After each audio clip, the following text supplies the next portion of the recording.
Assalamualaikum warahmatullahi wabarakatuh.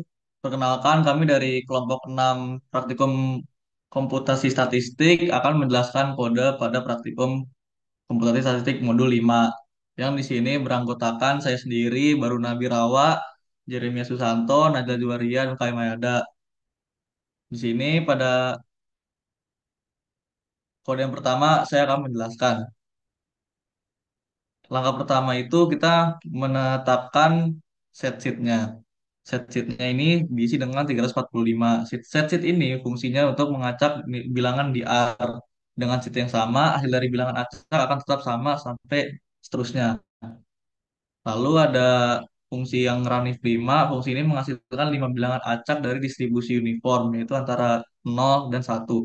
Distribusi uniform ini setiap angka dalam term tersebut memiliki kemungkinan yang sama untuk dipilih.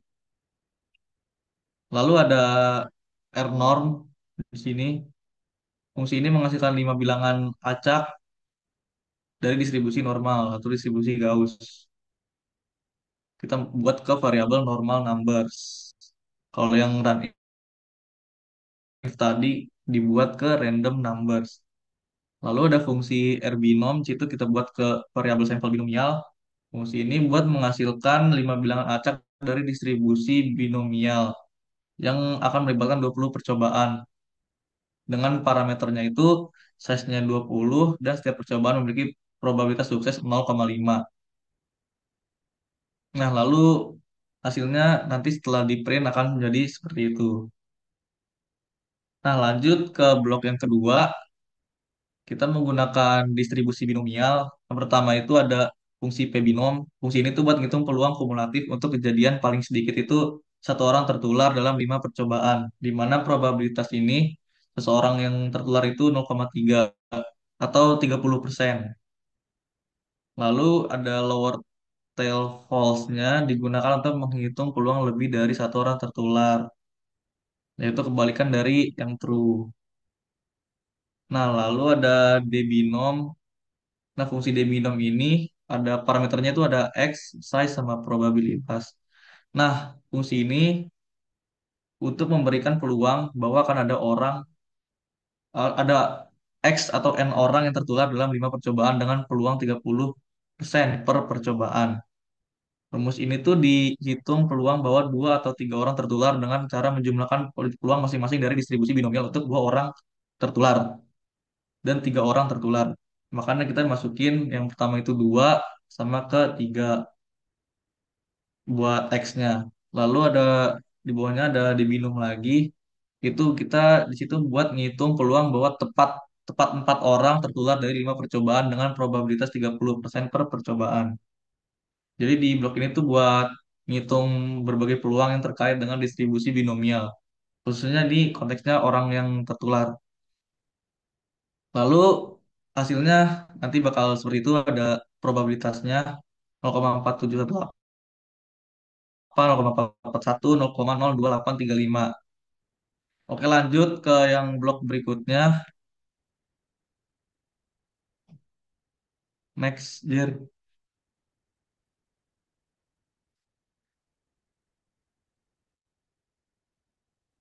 Nah, ini tuh buat kasus yang continue. Kita bikin pendefinisian variabel A dan B. A-nya itu kita isi dua, batas bawah distribusi uniform yang dikalikan itu kita isi dua, terus B-nya batas atas distribusi uniform. Kita ingin mensimulasikan variabel acak yang tersebar merata atau bisa dipanggil uniform di antara nilai 2 sampai 10. Lalu kita membangkitkan variabel acak continue. Kita bikin variabel U ranif 100. Fungsi ranif 100 ini digunakan untuk menghasilkan 100 bilangan acak yang berasal dari distribusi uniform dengan nilai antara 0 dan 1. Terus ada transformasi inverse. Buat inverse CDF-nya, kita bikin rumusnya sendiri. Itu aplikasi inverse. Metode ini tuh buat mengubah variabel acak uniform jadi variabel acak dari distribusi yang diinginkan. Nah, U yang awalnya terdistribusi 0,1 diubah menjadi X yang terdistribusi secara uniform di antara A-nya 2, B-nya 10. Lalu kita nampilin histogramnya pakai fungsi hist. Nah, histogram ini dibuat buat ngeliat distribusi dari nilai-nilai X yang dihasilkan. Terus Brix 30 ini buat netapin jumlah interval dalam histogramnya. Terus kita kasih judul ya di mainnya X labnya nilai, sebuah X-nya itu nilai dan warnanya tuh di sini ada green, hijau. Oke, buat kode yang selanjutnya akan dijelaskan oleh Najla. Oke, saya akan melanjutkan dari Baruna, yaitu kasus diskret. Sini kita masukkan jumlah sampelnya itu ada 500 pada N. Lalu kita run if N pada U. Selanjutnya kita menggunakan probabilitas kumulatif di mana itu nilainya ada 0,2, 0,65 dan 1. Lalu di sini adalah diskret yang sesuai, di mana kita menggunakan expose itu ada 1, 2, 3. Terus kita menggunakan fungsi inverse CDF. Nah, eh, X itu pada intervalnya UP Ramos.close dapat dilihat pada layar. Lalu kita juga membuat histogramnya.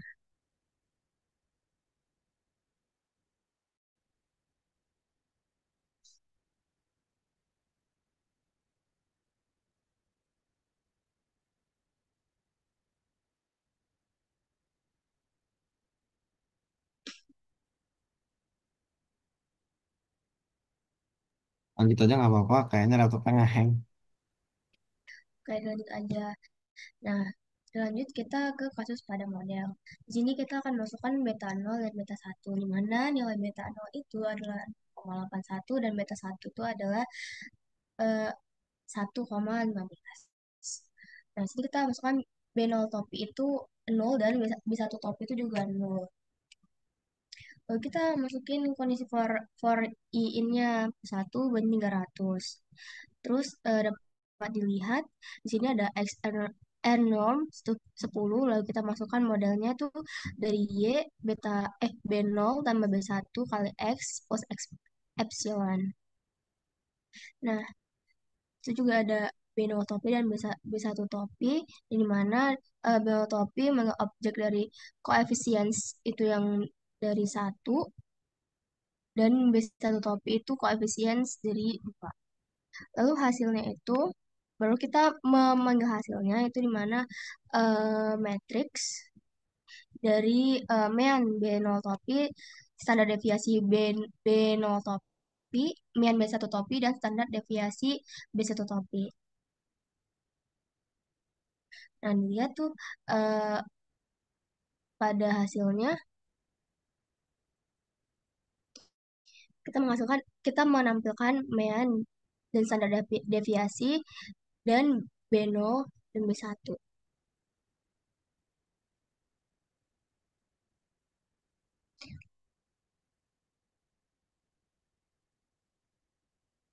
Oke, hasilnya,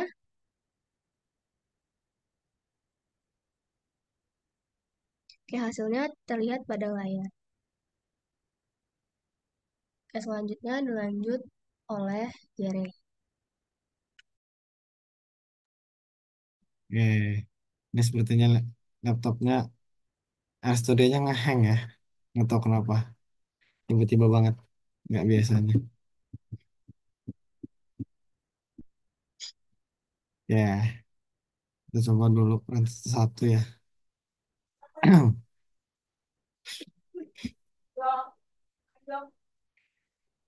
Dan minta ganti baru kayak laptopnya.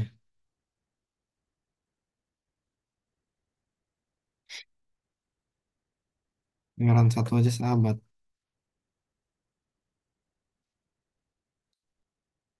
Load X file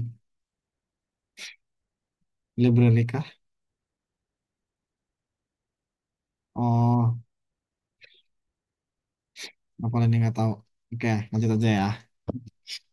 Tadi kita sampai di sini. Parameter distribusi gamma. Dan ya, di sini kita masukkan parameter untuk distribusi gamanya. Ada alfa sama beta, masing-masing dua. Terus parameter untuk distribusi eksponensial itu kan butuh lambda. Nah, di sini lambdanya 1 dibagi dengan beta. Betanya itu 2 berarti 1/2. Nah, di sini kita mau mencari nilai C. Ya, cari nilai C-nya.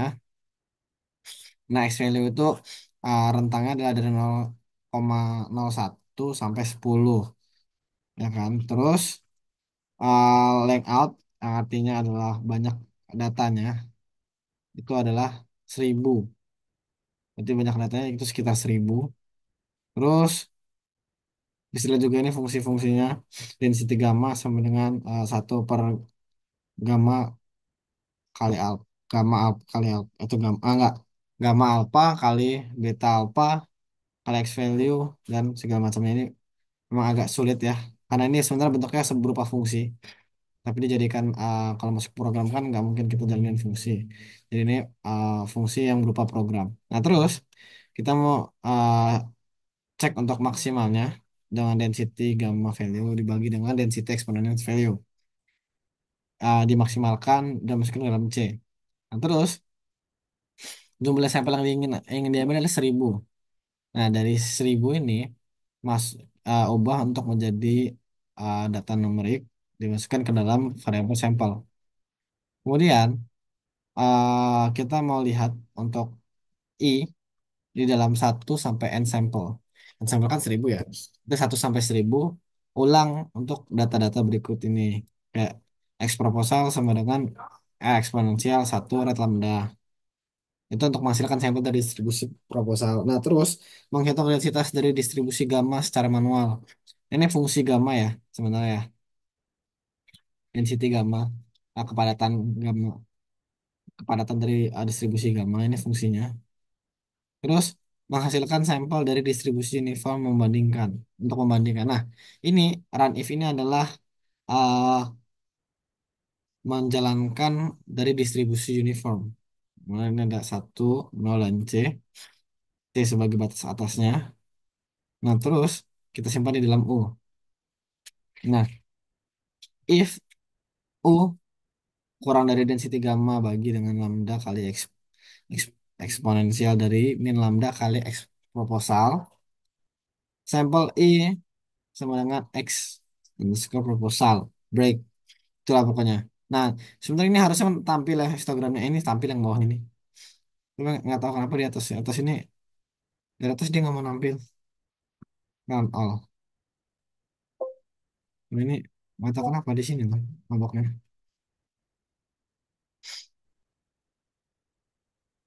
Nah, ini hang kayak YouTube-nya. Oke, kemudian di sini ada distribusi eksponensial. Jadi distribusi eksponensial itu fungsinya adalah min log U per lambda. Nah, kita masukin dulu lambdanya. Lambda sama dengan 1. Dan kita mau sampelnya sebanyak 1000. Nah, jalankan bilangan acak untuk distribusi uniform dari 0 sampai 1 sebanyak 1000 data. Dijalankan. Setelah dijalankan, kita gunakan fungsi eksponensial. Ini adalah min log U bagi lambda. Nah, kita tampilkan datanya seperti ini. Nah, ini muncul histogramnya. Atau kan yang lain nggak mau kenapa. Nah, ini reconnect lagi. Oke, agak mabok ya lah RStudionya. Oke, udah muncul lagi. Nah, lanjut. Tadi di mana? Oh, ya, di sini. Nah, ini datanya. Jadi dia itu dari paling kiri dari nol, dia terdistribusi ke kanan sedikit, makin turun, makin turun, makin turun sampai ke kanan. Itu. Dan selangnya ada 30, berarti dari ujung sini dari nol sampai 7 itu sekitar ada 30 selang per selang-selangnya gitu. Berarti sekitar berapa nih? 1, 2, 3, 4, 5. 0 sampai 1 ada 5 selang dan mungkin 5 selang sampai ujung sini gitu ya. Oke, itu mungkin selanjutnya bisa dijelaskan sama Kak Maya. Boleh, Kak. Oke, selanjutnya di sini ada AirPoise 23, kemudian AirPoise 24 dan AirPoise 25. Nah, di sini maksudnya kenapa kita pakai AirPoise? Karena di sini kita karena pakai distribusi Poisson, nah kita bangkitin bilangan acak dari distribusi Poisson ini sendiri. eh Kemudian di sini Oke, baik. Kemudian selanjutnya dari ini, maksudnya ini kita angka 20 dan 3, 20 dan 4, 20 dan 5 ini maksudnya kita mau bangkitin 20 sampel. Nah, untuk masing-masing lambdanya ini 3, 4, dan 5 gitu. Nah, kemudian di sini selanjutnya pakai debinom 5, size 30, probabilitasnya 0,4. Nah, ini ditambah debinom 10, size-nya 30, probabilitasnya 0,4. Nah, kemudian di sini debinom 6, size-nya 10, probabilitasnya 0,8. Eh, kemudian coba di ini di print.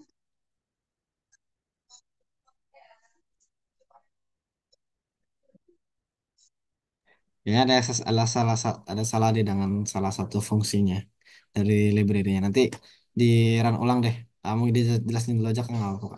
Tapi ini target. Kayaknya saya ada menyelipkan satu dua hal yang nggak ada di dalam modul deh. Kayak ini nggak ada di modul deh yang ini. Yang ini. Cuman nggak apa-apa lah. Ya, itu kayaknya ini apa? Ini kayak nggak di Ya, modul. kita jelasin aja nggak apa-apa. Nggak, nggak. Udah kan udah jelasin kan. Udah lanjut aja yang ini kak. Oke, ini aja. Oke. Nah, ini kita kan mau pakai distribusi uniform ya. Nah, di sini A-nya kita pakai angka 3, kemudian B-nya 11. Nah, selanjutnya kita mau generate bilangan acak nih dari distribusi uniform 0 sampai 1. Nah, di sini uniformnya ini kita pakai run if 1000. Jadi bilangan acaknya kita generate 1000. Nah, kemudian di sini kita langsung transformasi. Di sini kita definisiin X. Kemudian tadi A ditambah U yang tadi nilainya udah di generate tadi 1000. Kemudian dikali sama dalam kurung B dikurang A. Angka 11 ini dikurang 3. Nah, kemudian di sini langsung kita tampilin histogramnya dari sampelnya tadi. Nah, kemudian histogramnya ini masukin tadi X-nya yang udah kita cari transformasinya pakai uniform. Kemudian breaks-nya itu 30. Nah, ini judulnya histogram dari distribusi uniform. X-lab-nya kita pakai nilainya. eh, kemudian kita pakai warna light blue. Nah, kemudian selanjutnya di sini next ke parameter distribusi Weibull. Nah, kita pakai shape-nya 1,5, scale-nya 1. Kemudian kita pakai acceptance rejection. Jadi kita pakai fungsi ini. Nah, ini ketika while ininya true, kemudian U-nya ini kita run if 1, Y-nya ini min log 1 dikurang U. Jadi 1 ini dikurang U dari nilai yang udah di run if 1 ini. Kemudian U2 ini run if 1 juga. If U2-nya ini adalah Y dipangkatin Y pangkat shape dikurang 1 dikali X. Nah, di sini maksudnya ini kita kan pakai eksponensial. Nah, kemudian di sini selanjutnya eh di min Y pangkat shape. Nah, kemudian kita kembalikan scale-nya tadi dikali Y. Y yang sudah dicari. Nah, kemudian kita bangkitin lagi pakai Weibull ini 1000 sampel, replicate 1000. Nah, kemudian selanjutnya kita pakai lagi acceptance rejection-nya yang udah kita definisiin. Nah, kemudian kita tampilin histogramnya. Nah, di sini sama kita pakai breaks-nya 30. Nah, kemudian next.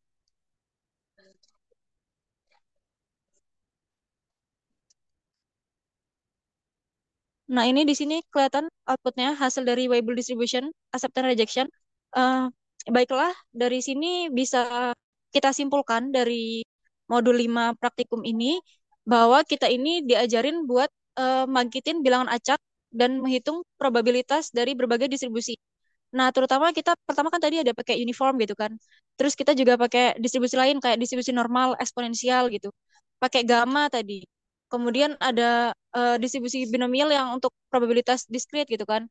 Pakai Poisson juga untuk mensimulasikan kejadian dari berbagai nilai rata-rata atau lambda. Nah, kemudian dari pembangkitan sampel distribusi eksponensial sama Poisson juga tuh berguna untuk memodelkan apa antar kejadian sama jumlah kejadian dalam periode waktu tertentu sesuai sama yang code yang udah kita jalanin tadi.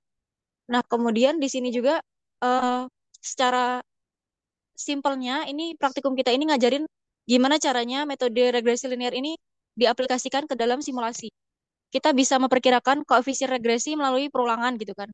Nah, jadi dari distribusi ini kita ini bisa lebih ngerti bahwasanya pembagian bilangan acak, perhitungan probabilitas dan penggunaan simulasi itu tuh eh, sangat penting digunakan dalam penggunaan distribusi statistik gitu. Baiklah, kembali ke Baruna. Oke, sebentar baru Baiklah, sekian. mau nambahin dikit dulu ya. Ini Oh, belum. ini Udah, boleh. baru bisa lagi soalnya. Tadi kan nge-lag ya. Jadi ini ada visual-visualnya, tampilan datanya. Tadi mungkin nggak sempat di run. Nah ini ada tampilannya untuk histogram dari distribusi uniform tadi. Terus, nah ini histogram dari distribusi discrete-nya. Jadi dia bentuknya selanga panjang begini.